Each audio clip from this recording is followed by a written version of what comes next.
સંતાન વિના સંસાર વ્યર્થ. તમે સંતાન નહીં થાય તો તું મારો કુલદીપક નહીં આપી શકે. તારા બાપને ક્યાં અમને આવું વાંજ્યું વળગાડ્યું. અમારા કમર તૂટી ગયા.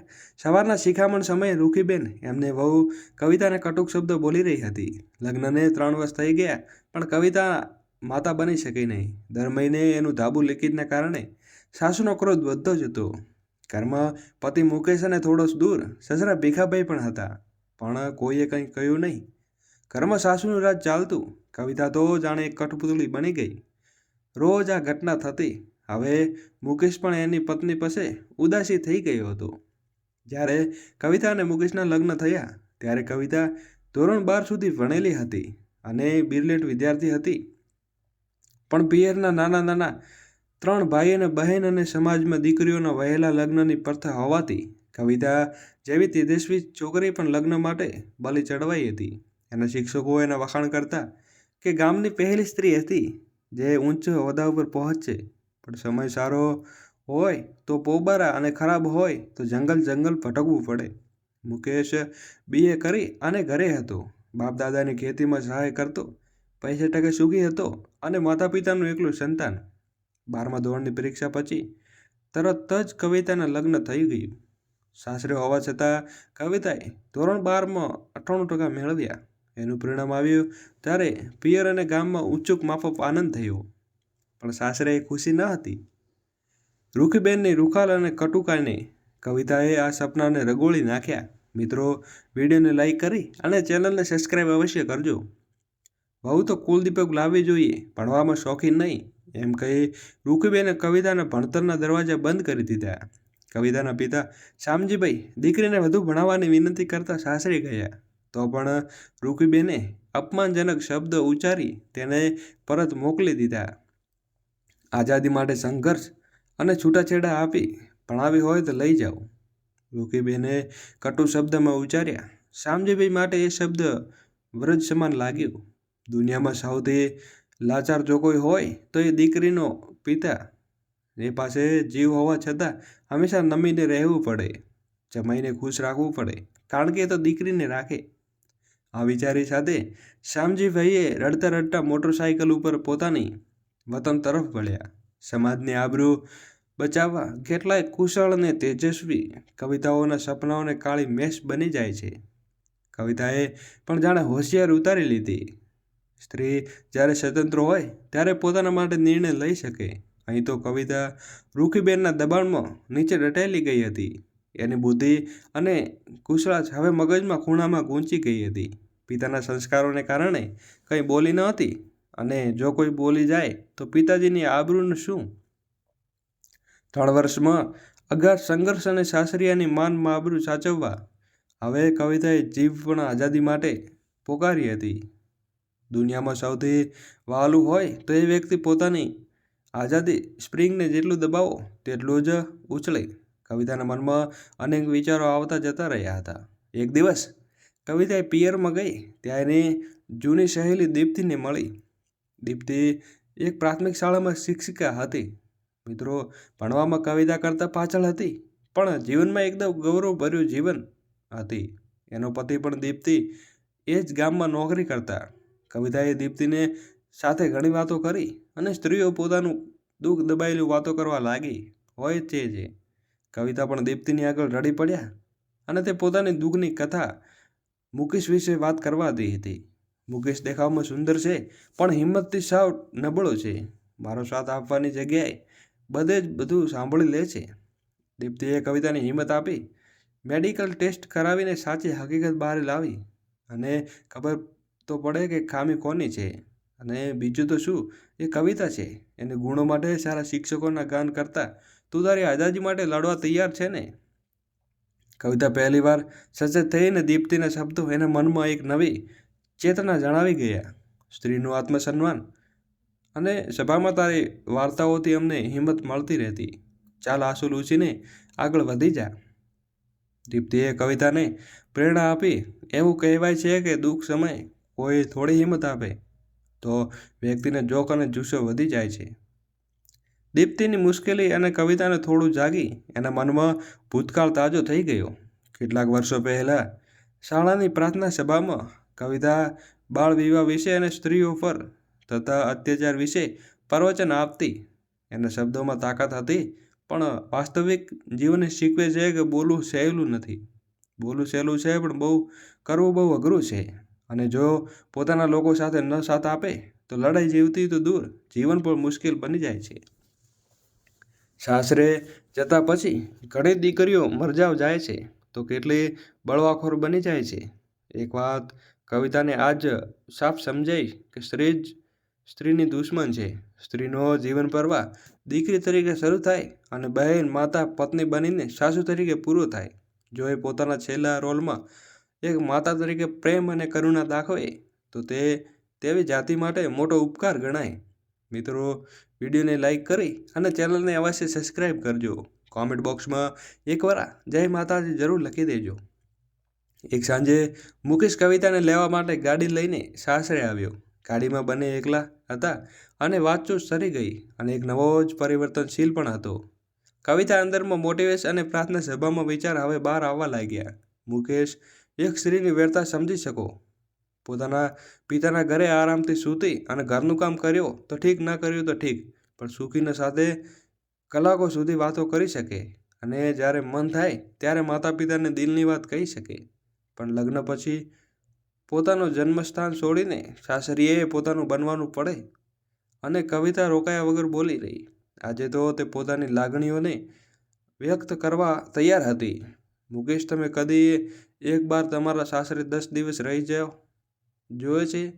મુકેશે આટલી હિંમતભરી કવિતાને કદાચ પહેલી વાર જોઈ. સ્ત્રીને બીજું કંઈ ન મળે તો ઓછામાં ઓછી એનું વાતાવરણ તો મળવું જ જોઈએ, જ્યાં એનું આત્મસન્માન જળવાઈ શકે. તમારા પપ્પા તમારી માતાનું કેટલું સન્માન કરે છે. હું પણ ઈચ્છું છું કે તમે પણ એ જ કરો. કવિતા થોડા ક્ષણ માટે સ્તંભી અને પછી એની સૌથી મોટી ઈચ્છા વ્યક્ત કરતી. મારે આગળ ભણવું છે અને બીજું મારે માતા બનવું હતું. મુકેશ, હું તમને ખૂબ પ્રેમ કરું છું, પણ સાથે સાથે મારું આત્મસન્માન પણ જોઈએ. મુકેશ કવિતાને આંખોમાં જોયું અને કવિતાએ નવું સ્વરૂપ જોઈ રહ્યો હતો. આજે કવિતા માત્ર ફરિયાદ કરતી હતી એ સ્ત્રી ન હતી. તે પોતાનું જીવન પોતાના અનુરૂપ જીવવા માંગતી હતી. અગાઉ જ્યારે કવિતાએ આવા વિષય પર ઉઠાવ્યો ત્યારે મુકેશ એને યાર રાખીશું થશે કહીને વાત ટાળી દેતો. પણ આજે તે જાણતો હતો કે આ કવિતાએ અટકાવી હવે કોઈના હાથમાં ન હતી. સ્ત્રી જો મહાકાળીનું સ્વરૂપ ધારણ કરે તો એના ખપરમાં ભલભલા હોમાઈ જાય છે. ભગવાન શંકરને પણ એના ગુસ્સાને શાંત કરતા જમીન ઉપર આડા પડી જવું પડે છે. મુકેશ બોલ્યો, કવિતા, તારી ભાવનાઓને સમજું છું, પણ મમ્મી પપ્પાને હું કેમ સમજાવું, અને ખાસ કરીને મમ્મીને? કવિતા મુકેશને હિંમત આપતા બોલી, હવે તમે જાણો. મુકેશ પણ આજે મારી વાતો સાંભળીને મને બોલવા દેજો માંગતો હતો. કવિતા તરત જ બોલી, કાલે આપણે હોસ્પિટલમાં પણ જવાનું છે. હું માતા કેમ ન બની શકી એ જાણવા માટે. મારે થોડા ટેસ્ટ પણ કરાવવા પડશે. મુકેશે માથું હલાવીને કહ્યું, ઓકે. કરાવી ગયું હતું અને આજે સાચા અર્થમાં એક પરિપક્વ સ્ત્રી તરીકે કવિતાએ નવો જન્મ થયો હતો. મિત્રો, સાસરિયામાં આજની રાત એના માટે ખાસ હતી, કેમ કે આત્મસન્માનનો શ્વાસ ભરીને સૂઈ હતી. બીજી સવારે ચા પાણીના ટાણે કવિતા, મુકેશ, રૂખીબેન અને ભીખાબેન બધા જ બેઠા હતા. ત્યારે કવિતાએ કહ્યું, મમ્મીજી, તમારે એક સંતાન જોઈએ છે અને એમ મારે પણ જોઈએ છે. અને મેડિકલ સાયન્સમાં ઘણું બધું આગળ વધી ગયું છે. મારે હવે ડૉક્ટરને બતાવવું છે કે સમસ્યા ક્યાં છે. રૂખીબેનને હાથમાં ચાનો કપ લઈને બસ કવિતાના નવા સ્વરૂપને જોયા કરી અને બોલ્યા. ક્યારેય ન બોલનાર કવિતા આજે ખુદ આગળ આવીને બોલી રહી હતી. વચ્ચે મુકેશ પણ બોલ્યો, મમ્મી, તપાસ તો કરી આવીએ આજે દવાખાને. અને ડરતા બોલ્યા, મમ્મી, એક બીજી વાત પણ છે. હું કવિતાની સાથે છું અને તેને આગળ ભણવાનું પણ છે. એનું એક પણ સપનું છે અને મારે એ સપનું પૂરું કરવાનું છે. રૂખીબેને ઘરમાં આજે પવનનો રૂખ બદલાઈ રહ્યો હતો. તેમણે ચાનો કપ બાજુમાં મૂકતા કહ્યું, શેનું દવાખાનું અને શેનું ભણવાનું? હા, મારે દીકરો જોઈએ છે એટલે દવાખાને જવાની સહમતિ આપું છું, પણ ભણવાની વાત અત્યારે ન કરો. મુકેશ, 50 વીઘા જમીન છે અને મોટો બંગલો છે. આ કવિતા ભણીને મોટું શું કરી લેશે? નોકરી તો તને પણ કરાવી નહોતી અને એને પણ નથી જ કરાવવાની. તો જો સીધી વાત માને તો તને સાસુ નહીં માતા બનાવી જાય. ચા પાણી એને જમવાનું કરી કવિતા અને મુકેશ હોસ્પિટલ જવા રવાના થાય છે. મિત્રો, વિડીયોને લાઈક કરી અને ચેનલને સબસ્ક્રાઈબ અવશ્ય કરજો, કારણ કે આવી સત્ય ઘટના આધારિત કહાનીઓ તમને સમયસર સંભળાવતી રહી. 3 વર્ષ પછી કવિતાનો પાંખો ફૂટી છે. એના અંદર હવે આત્મવિશ્વાસ છલોછલ દેખાય છે. ડૉક્ટર રવિ પટેલ ક્લિનિક પર જાય છે અને હિંમતનગરના પ્રખ્યાત ગાયકને અને સ્ત્રી સંબંધિત બીમારીઓના ડૉક્ટર રવિ પટેલ રિલેશનશિપનો કેસ લખાવી અને કવિતા અને મુકેશ પોતાની રાહમાં બેઠા હતા. આજે મુકેશ ફટાફટ કાશ મારામાં કોઈ ખામી ના હોય એ વિચારી રહ્યો હતો. મિત્રો, કવિતા પણ બાજુમાં પ્રભુને યાદ કરી રહી હતી કે સૌ સારું થાય. એટલામાં રિલેશનશિપ કાઉન્ટર ઉપરથી કવિતા નામનું બોલાયું. આજે ડૉક્ટર કેબિન સુધી જવાનો રસ્તો પણ 2 જણાએ લાંબો લાગતો હતો. ડૉક્ટર રવિ પટેલની ક્લિનિક અહીં માતૃત્વની ઝંખના ધરાવતી અને સ્ત્રીઓને નિરાશા આવતી સાંભળવા મળતી. મિત્રો, ખૂબ ઉર્જાવાન અને ભલા ડૉક્ટર, ભલે જાણે ભગવાને તેમને દૂત તરીકે મોકલ્યા હોય. કવિતાની સમસ્યા સાંભળીને તેમણે પૂછ્યું, તમે શું ફરિયાદ રાખો છો? કવિતાએ કહ્યું, 3 વર્ષ થયા છે પણ હજી મારો ખોળો ખાલી છે. ડૉક્ટર હસીને કહ્યું, મિત્રો, કશી ચિંતા નહીં, બધું સારું થઈ જશે. થોડા ટેસ્ટ કરાવવાના રહેશે. ચાલો પહેલાં સોનોગ્રાફી કરવી લે છે. કવિતાએ ટેબલ ઉપર ગોઠવાઈ ગઈ. ડૉક્ટરે જોયું તો નાની 20 વર્ષની દીકરી તપાસ કરતાં એમણે બોલ્યું, બેટા, આટલું જલ્દી માથું દાન કરવું છે? હજુ તો ભણવાની ઉંમર છે. મિત્રો, અને પછી જાતે જ બોલ્યો, આ સમજાતું શું કરવું? હજુ છોકરાઓના અંગોનો વિકાસ પણ પૂરો થયો નથી અને સાથે લગ્ન કરાવી દે છે. કવિતાની એની સોનોગ્રાફી થઈ રહી હતી. પરખું ડૉક્ટરે અમને કવિતાને કોઈ સમસ્યા દેખાતી ન હતી. થોડો બ્લડ ટેસ્ટ પણ લખ્યા હતા. સાથે સાથે મુકેશના પણ બ્લડ ટેસ્ટના સ્પર્મ સ્પ્લેશ અને લેવાયા હતા. 1 કલાક રાહ જોવાની હતી અને ટેસ્ટ થયા પછી કવિતા અને મુકેશ ફરીથી ડૉક્ટરની કેબિનમાં આવ્યા અને ડૉક્ટર બોલ્યા કે રિપોર્ટ પ્રમાણે કવિતા બિલકુલ નોર્મલ છે, પણ મુકેશ, તમારા શુક્રાણુઓ ગતિશીલ નથી. આ તે તારી સમસ્યા છે. દવા કરવાથી કદાચ ઠીક થાય પણ ખરા ન થાય કારણ કે તારા વૃષણો પર ભૂતકાળમાં કંઈક વાગવાને કારણે સમસ્યા ઊભી થઈ છે. મુકેશને ચોક જઈને પૂછ્યું, વાગ્યું હતું? પણ ક્યારે? ડૉક્ટર હળવી મુશ્કેલી સાથે બોલ્યા, તમે ભૂલી ગયા. મુકેશે તરત જ યાદ કરીને કહ્યું, સિરિયસલી લીધું ન હતું. આજે એ વાતને 5 વર્ષ થઈ ગયા. બસ, તો સમસ્યા આજ ત્યાં છે ને? રૂખીબેને દીકરા સમસ્યા હતી. તેણે સાંભળવું પડ્યું કે રોજ કવિતાને આ કેવો ન્યાય? હંમેશા સ્ત્રીઓ જ વાંક નીકળે છે સમાજમાં. પુરુષોનું તો આધિપત્ય જ છે ને, જેમાં સ્ત્રીઓની સમસ્યા કોઈ અવકાશ નથી. સ્ત્રી 2 પતિ રાખી શકતી નથી, જ્યારે પુરુષ 2 પત્નીઓ રાખી શકે. મુકેશ ભાંગી પડ્યો હતો, પણ ડૉક્ટરે દિલાસો આપતા કહ્યું, અમે બેસ્ટ કરીશું. મુકેશને એક દિવસ વર્ષનો ભૂતકાળ યાદ આવ્યો. રોજ એની માતા કવિતાને કેટલી ટોર્ચર કરતી હતી. મારા લીધે કવિતાને કેટલો અન્યાય થયો અને મારા લીધે એના પિતા પણ દુઃખી છે. મારા લીધે ભણી પણ ના શકી. મારા લીધે તેજસ્વી હોવા છતાં આગળ વધી ન શકી. સમાજમાં પોણા મહેણા સહન કર્યા. એણે વિચારી લીધું કે હવે કવિતા ઉપર કોઈ આફત આવવા દેશે નહીં. કવિતાને ખુશ રાખશે, એના સપનાઓને પૂર્ણ કરશે. આજે મુકેશનું હૃદય પરિવર્તન થયું, કારણ કે હતું કે ખામી મુકેશમાં હતી, પણ સાથે સાથે કવિતા ઉપર છેલ્લા 1 વર્ષથી થતો અત્યાચાર પણ હતો. ડૉક્ટરે દવા લખી આપી. આજે હિંમતનગરના દવાખાનેથી વળતા સાચા અર્થમાં પતિ પત્ની સાથે હતા. કવિતા કોઈ બોલતી ન હતી અને કોઈ ફરિયાદ નહોતી કરતી. અને કવિતાએ કહ્યું, મુકેશ, ચિંતા ન કરશો, થઈ જશે. મુકેશ રડી રહ્યો હતો અને રડતા રડતા બોલ્યો, કવિતા યાર, સોરી. ખામી મારામાં છે અને અન્યાય તને થયો છે. હું કેટલો સ્વાર્થી માણસ છું, મને માફ કર. કવિતાએ તો સમજુ ઘરની દીકરી હતી, માફ કરી દે ને. મુકેશ અને કવિતા રાહ કાળ ડોકે રૂખીબેન જોતા હતા. રૂખીબેનનો સ્વભાવ સારો ન હતો અને અમુક સાસુ હોય તે વહુને પણ દીકરી માને, અને અમુક સાસુ હોય તો વહુને સાસુમાં માતા માને. અને ગાંડી આંગણામાં પાર્ક થઈ અને મુકેશ સીધો જ રૂખીબેન જોડે ગયો અને રૂખીબેને કંઈક બોલે એ પહેલાં વરસી પડ્યો. આજે અલગ જ અંદાજમાં હતો મુકેશ બોલ્યો, મિત્રો, માં, વાંક બધો તારા દીકરામાં છે. કવિતાના રિપોર્ટ બધા નોર્મલ છે.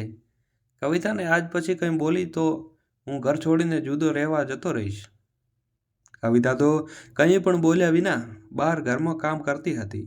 કવિતાને કામ કરતા જોઈ અને કોઈ પણ ફરિયાદ કે ગુસ્સો ના કરતી જોઈને રૂખીબેન પણ શરમાઈ ગયા. આજે જીવનમાં મોટી થપ્પડ અને નફરત પ્રેમની પડી હતી. કવિતાનો માયાળુ સ્વભાવ જીતી ગયો અને કર્કશ સ્વભાવ પણ હારી ગયો. રૂખીબેને થયું કે આ છોકરી બહુ ખોટી અને ખોટું આટલું બધું બોલી એના પિતાને પણ અપમાન કર્યું છે. જેને પોતાની ભૂલ સમજાય એને માની લે. મિત્રો, એકવાર ચેનલને સબસ્ક્રાઈબ કરી અને વિડીયોને લાઈક કરો અને તમારા અન્ય મિત્રોને એ વિડીયો શેર કરો. તમામ પાપોના બોધથી હળવો થઈ જાય છે. પણ રૂખીબેને અહીં માડે આવતો હતો. એણે નીચું જોવું કે નમવું ગમતું ન હતું. એટલે કવિતા પરતે પ્રેમ પણ કેમ વર્તાવી શકે? પ્રેમ તો એ જ વર્તાવી શકે જે નમી શકે. હા, ક્રિકેટ રમતી વખતે વાગ્યું હતું. હવે આગળ વધવું હતું એટલે એ સ્ત્રી રાતે મુકેશે પસ્તાવો મૂક્યો કે આપણે આગળ ભણવું જોઈએ. મુકેશે સહમત થઈ અને બીજા દિવસે કવિતાના માર્કશીટ લેવા સાસરે ગયા. કવિતાના પિતા પણ આજે ખુશ હતા. જમાઈ તેની દીકરીને ભણાવવા નીકળ્યો છે અને કવિતાનું એડમિશન પણ થઈ ગયું. હવે કવિતા કોલેજ જઈ શકશે. કવિતા સાયન્સની વિદ્યાર્થીની હતી અને તેને મેડિકલ ક્ષેત્રે એડમિશન મળી ગયું. 4 વર્ષ ભણવાનું હતું એટલે કવિતાને મુકેશને પણ પ્રોત્સાહિત કર્યું કે તેને યુપીએસસીની જીપીએસસીની તૈયારી કરવી જોઈએ. સારો સ્વભાવ અંતે તો જીતે જ છે ને. મિત્રો, આ કહાની તમને પસંદ આવી હોય તો એકવાર વિડીયોને લાઈક કરો અને નીચે આપેલું બટન દબાવીને ચેનલને સબસ્ક્રાઈબ કરવાનું ભૂલશો નહીં. અને ફરી નહીં જતી જ્યારે નવો એપિસોડ અપલોડ કરવામાં આવે ત્યારે તમને સૌ પ્રથમ સમયસર નવી જાણકારી મળી રહે. આ કહાની વિશે તમારું શું કહેવું છે તે અમને કોમેન્ટ બોક્સમાં જરૂરથી જણાવજો. તો ફરી મળીશું